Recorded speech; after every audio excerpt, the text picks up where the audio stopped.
नमस्कार दोस्तों, आज हम बात करेंगे सत्यनारायण नडेला की पहली किताब हिट रिफ्रेश के बारे में।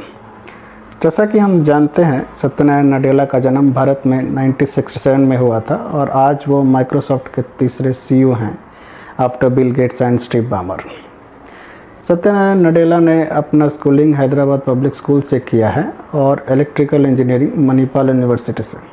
इसके बाद वो यूएस चले जाते हैं, जहाँ पे उन्होंने अपना कंप्यूटर साइंस में मास्टर डिग्री और एमबीए कंप्लीट किया। सत्या इस किताब में अपना ये सफ़र Hyderabad to becoming Microsoft CEO का वर्णन किया है। अगर हम इस किताब से कुछ ज़रूरी शब्द निकालें तो वो होंगे empathy, culture, cloud, partners, etcetera.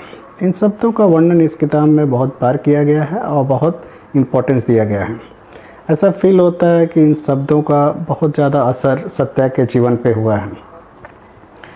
Satya इस किताब में अपना सफ़र लाइफ इन हैदराबाद से स्टार्ट करते हैं। वो अपने पेरेंट्स के बारे में बताते हैं, अपना पैशन फॉर क्रिकेट के बारे में बताते हैं, अपने स्कूलिंग के बारे में बताते हैं जो उन्होंने हैदराबाद पब्लिक स्कूल से किया था।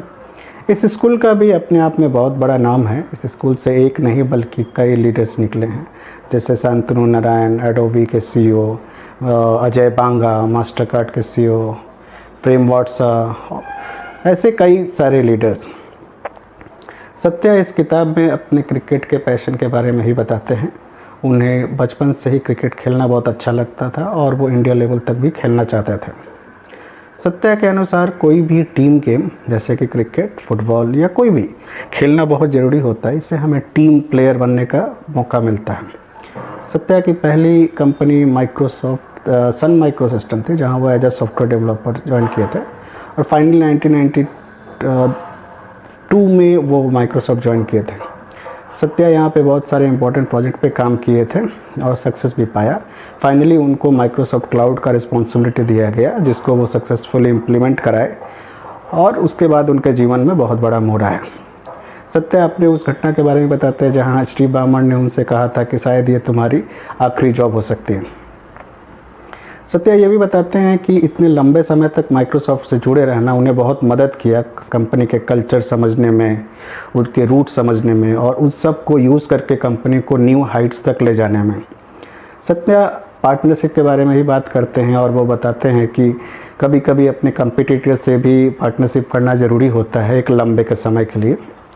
वो अपनी खुशी जाहिर करते हैं जब वो माइक्रोसॉफ्ट के ऐप्स आईफोन पे देखते हैं। वो अपने कोलैबोरेशन के बारे में बात करते हैं एप्पल के साथ।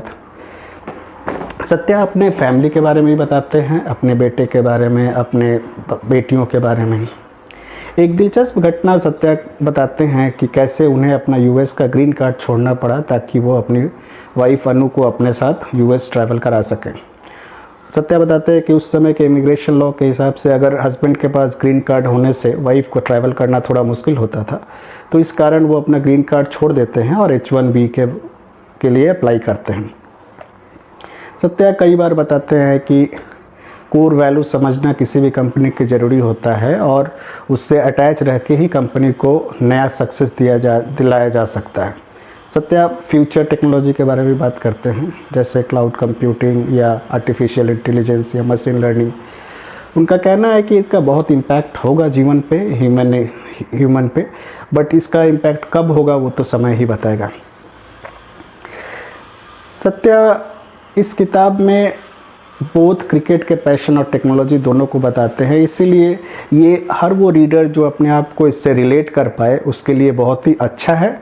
बट ये भी बताऊंगा कि हर रीडर अपने आप को इससे रिलेट नहीं कर पाएगा and this is not just another motivational book, right.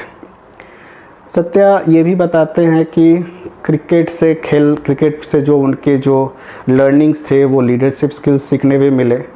Satya का जो ग्रीन कार्ड छोड़ना था वो भी एक बहुत ही इंटरेस्टिंग स्टोरी था, क्योंकि अगर आप आईटी वर्ल्ड में हो तो आप समझते हो कि ज़्यादातर लोग यूएस ट्रैवल करना और वहाँ सेटल होने के बारे में सोचते हैं, जहाँ कि हमें दिखता है कि सत्या अपने फैमिली के लिए अपना वो ग्रीन कार्ड छोड़ देते हैं। इससे ये साबित होता है कि सत्या को सिर्फ अपने लिए ही नहीं या कंपनी के लिए नहीं, अपने परिवार के लिए भी उतना ही अटैचमेंट था। मेरे राय से ये है कि अगर आप ये किताब पढ़ेंगे you will really enjoy it, but if only you are able to relate, मतलब अगर आप टेक्नोलॉजी में हो तो आपको ये और ज़्यादा अच्छा लग सकता है. So that's all from my side. Thank you for watching.